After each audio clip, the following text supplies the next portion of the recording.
while politicians and diplomats define alliances and frameworks.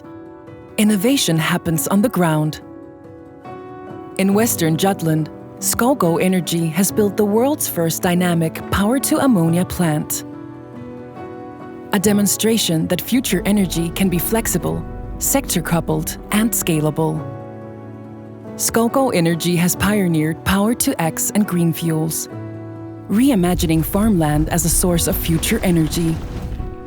Their story demonstrates how local initiative can spark global change when technology, industry, and vision come together. Skovgaard Energy is historically a classical onshore wind turbine developer, and we've been doing that since the early 90s. We made this new change of strategy 5 years ago. Back then, we were actually only 3 people working here. Today, we employ over 50 across the activities. Back then, 5 years ago, we decided to treat this relatively old company, but to treat it as a startup with a strong base, but with the agility and the ability to work with speed, as you will see in young startups. So that's how we stepped into this, you could say, new scene of the energy transition. In recent year, we transitioned into both PV, power-to-X, and as well biogas production.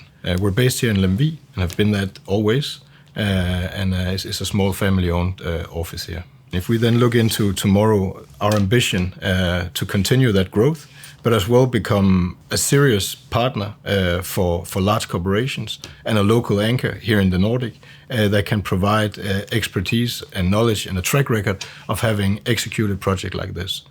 So that's our ambition going forward. The dynamic element of our ammonia production means that our project has the ability to adapt to the fluctuations that we see both in availability of green energy, but as well on price structures. So energy prices, they come and go, and so does the production. So when we say our project is dynamic, it means that our production can follow those fluctuations. The reason why we landed on ammonia as a molecule is that ammonia is a very versatile molecule, and it can be applied both in shipping, where the green transition is kind of hard to adopt, but it's also widely used in agriculture.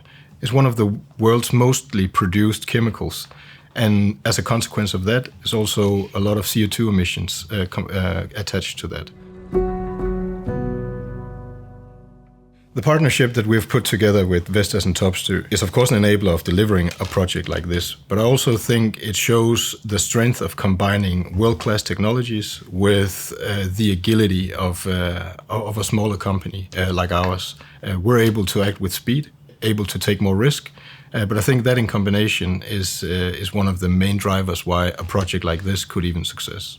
Looking towards 2030, of course it's our ambition to take the demonstration plant that we have built here and take that into scale. We can produce 10,000 tons of ammonia here, and in a global context, that is a drop in the ocean. And if we don't have the ambition to take that to scale, I think the drop becomes irrelevant. So the ambition here is really to show the proof of concept here can actually be applied in a broader scale. And that is our ambition towards 2030. There is a strength within the Nordic countries of engineering, and combining that with the availability of green power and the natural resources that is available to us.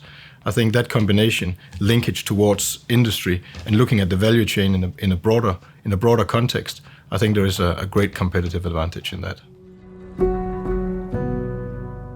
There's no doubt that in recent times we see the political attention moving a bit away from the green transition, and for good reason, towards a geopolitical challenge that we have across Europe. I also, however, think that a project like ours here and what we have demonstrated here is part of the answers to some of the concerns. A project like this can offer a resilient value chain, securing a supply. It can also add to a more resilient infrastructure set up in terms of electricity. So I think that fully understand that attention have to switch once in a while, but I also think that the industry that we are trying to give birth to here is part of the solution to some of the challenges we see today. There is not a single company, also nor a single country, that can succeed with this on their own. I think the secret to success here lies within partnership. And it lies within being able to open the books, have trust, and also being willing to share the potential business opportunity across sectors and as well across the industry. So I would encourage everyone to look for meaningful partnerships internationally in this context. Skovgaard Energy shows what transition looks like on the ground. Their power-to ammonia plant in Ramme combines wind and solar to produce green ammonia, a molecule that can store energy, fuel ships, and decarbonize industry. With partners like Topsoe and Vestas, they're turning intermittent renewables into reliable fuel. Their perspective is pragmatic. Impact comes from bankable projects, trusted partners, and clear policy frameworks. By proving that local ecosystems can deliver global solutions, they remind us that the energy transition is built project by project. From contracts, not just concepts.